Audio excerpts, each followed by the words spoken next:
ప్రకాశం జిల్లా టంగుటూరు మండలం జమ్ములపాలెం గ్రామంలోని శివాలయానికి ఎంతో ప్రత్యేకత ఉంది. మహాశివరాత్రి బ్రహ్మోత్సవాల సందర్భంగా భక్తులు పెద్ద సంఖ్యలో జమ్ములపాలానికి తరలివస్తున్నారు. నేపాల్లో కొలువైన స్వామిని పోలినట్లుగా జమ్ములపాలెంలో శివలింగాన్ని పంచముఖేశ్వర రూపంలో ప్రతిష్ఠించారు. రాష్ట్రంలోనే 1,116 శివలింగాలు గల తొలి ఆలయంగా జమ్ములపాలెం శివాలయం పేరుగాంచింది. ఈ ఆలయంలో ప్రతి శివలింగానికి నాగభరణం కలిగి ఉండడం మరో విశేషం. ఆలయ చరిత్ర, శివరాత్రి ఉత్సవాలకు సంబంధించి మరింత సమాచారం మా కరెస్పాండెంట్ సలాం అందిస్తారు. వెలిసినటువంటి 1,116 శివలింగాలు కలిగినటువంటి శివాలయం యొక్క విశిష్టత, దీని యొక్క ప్రాముఖ్యతను తెలుసుకునేందుకు ప్రస్తుతం ఇక్కడ స్థానిక అర్చకులు ఉన్నారు. వారితో ఒకసారి మనం మాట్లాడదాం. మహాశివరాత్రి పర్వదినం రాబోతుంది. ఇక్కడ జరిగేటటువంటి ఏర్పాట్లు ఏంటి స్వామి? ఎంతమంది భక్తులు రావచ్చని మీరు విశ్వసిస్తున్నారు? శ్రీ గురుభ్యో నమః. హరి ఓం. శ్రీ గురుమాతాయై నమః. ముఖ్యంగా ఈ ఆలయము ఒంగోలు సమీపంలోని టంగుటూరు నుండి కొండేపు రూట్ నందు గల టంగుటూరుకి 1 కిలోమీటర్ దూరంలో ఈ ఆలయం వెలసి ఉన్నది. ఈ ఆలయాన్ని శ్రీ గురుమాత గారైనటువంటి పాదర్తి వెంకటశేషమాంబ గారు 1999 మాఘమాస రథసప్తమి రోజున ఈ ఆలయాన్ని ప్రతిష్ఠించి ఉన్నారు. ఈ ఆలయంలో 1,116 శివలింగములు, 108 శక్తిపీఠములు, శ్రీ పంచముఖేశ్వర స్వామివారిని ప్రతిష్ఠించి ఉన్నారు. ఈ ఆలయంలో వచ్చేటువంటి భక్తులందరూ కూడా వినాయకుడి నుంచి ఒక వరుస క్రమంలో ప్రతి శివలింగాన్ని ఓం నమశివాయ అను పంచాక్షరి మంత్రముతో ప్రదక్షిణ పూర్తి చేయగలరు. ఈ ప్రదక్షిణానంతరము 1,116 సార్లుగా ఆ ఓం నమశివాయ పంచాక్షరి మంత్రాన్ని వచ్చినటువంటి ప్రతి భక్తులు కూడా జపించడం జరుగుతుంది. అంతేకాకుండా ప్రతి మాస శివరాత్రి పర్వదినమున శ్రీ స్వామివారికి మహాన్యాసపూర్వక ఏకాదశ రుద్రాభిషేక సహిత శ్రీ స్వామివారికి ప్రత్యేక అలంకరణలు జరిపించడం జరుగుతూ ఉంటుందన్నమాట.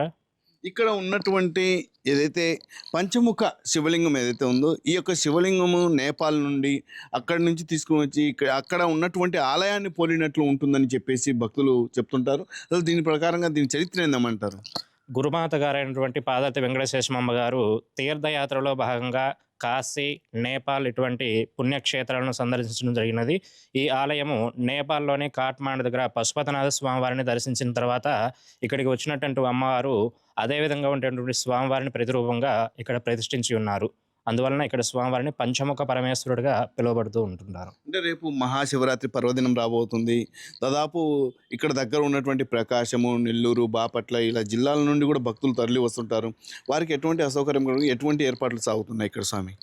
శ్రీ మహాశివరాత్రి పర్వదినముగా శ్రీ స్వామివారికి వేకువజాము నుంచి కూడా సుప్రభాత సేవ, మహాన్యాస, ఇది పంచామృత అభిషేకములు విశేషంగా జరిపించబడుతూ ఉంటుంది.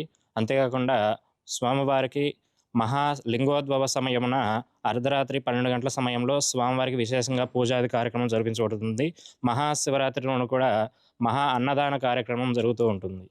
ఇది మహాశివరాత్రి పర్వదినాన్ని పురస్కరించుకొని ఇక్కడ అన్ని ఏర్పాట్లు నిర్వహిస్తున్నామని, అదేవిధంగా మహాశివరాత్రి పర్వదినం రోజు మహారుద్రాభిషేకంతో పాటు అదేవిధంగా పలు ప్రత్యేక పూజా కార్యక్రమాలు నిర్వహించడం జరుగుతుందని, అంతే స్థాయిలో వచ్చినటువంటి భక్తుల సౌకర్యార్థం అన్నదాన సౌకర్యాన్ని సైతం ఇక్కడ ఆలయ కమిటీ సభ్యుల ఆధ్వర్యంలో ఏర్పాటు చేయడం జరుగుతుందని చెప్పేసి అర్చకులు తెలుపుతున్నారు. అయితే మహాశివరాత్రి పర్వదినానికి పెద్ద సంఖ్యలో ఈ యొక్క 1,116 శివలింగాలను దర్శనార్థం భక్తులు అధిక సంఖ్యలో తరలి వచ్చేటటువంటి అవకాశం ఉంది. ప్రకాశం జిల్లాలో ఉన్నటువంటి ప్రముఖమైనటువంటి శివాలయాలలో ఇది జమ్ములపాలెంలో వెలిసినటువంటి శివాలయం కూడా ఒకటి. అయితే దీనికి రాష్ట్ర స్థాయి చరిత్ర ఉండడంతో ప్రస్తుతము ఈ యొక్క ఆలయం ప్రత్యేకంగా మనం చెప్పుకోవచ్చు. జమ్ములపాలెంలో వెలిసినటువంటి ఈ యొక్క 1,116 శివలింగాలు కలిగినటువంటి, అంటే ప్రస్తుతం మనం వీడియోలో కూడా చూడవచ్చు, ఎక్కడైతే శివలింగము ఇక్కడ ఉందో ఆ శివలింగం పైనే నాగాభరణ సహిత శివలింగంగా ఇక్కడ మనం చెప్పుకోవచ్చు. ఉన్నటువంటి ప్రతి శివలింగానికి నాగాభరణం ఉండడం ఇక్కడ మరో విశేషంగా మనం చెప్పవచ్చు. అయితే ఈ నేపథ్యంలో వ్యాప్తంగా ఉన్నటువంటి భక్తులు కూడా ఇక్కడికి తరలి వస్తుంటారు. మహాశివరాత్రి పర్వదినం రాజు ఇక్కడ భక్తులతో, అంటే ఎటు చూసినా సరే భక్తులు కిటకిటలాడుతున్నటువంటి పరిస్థితి మనకు కనిపిస్తుంది. అయితే ఎంతో ఘనమైనటువంటి చరిత్ర కలిగినటువంటి ఈ ఆలయంలో స్వామివారిని దర్శించేందుకు వచ్చేటటువంటి భక్తులకు ఎటువంటి అసౌకర్యం కలగకుండా అన్ని ఏర్పాట్లు చేయడం జరుగుతుందని చెప్పేసి ఇప్పటికే ఆలయ అర్చకులు తెలిపారు.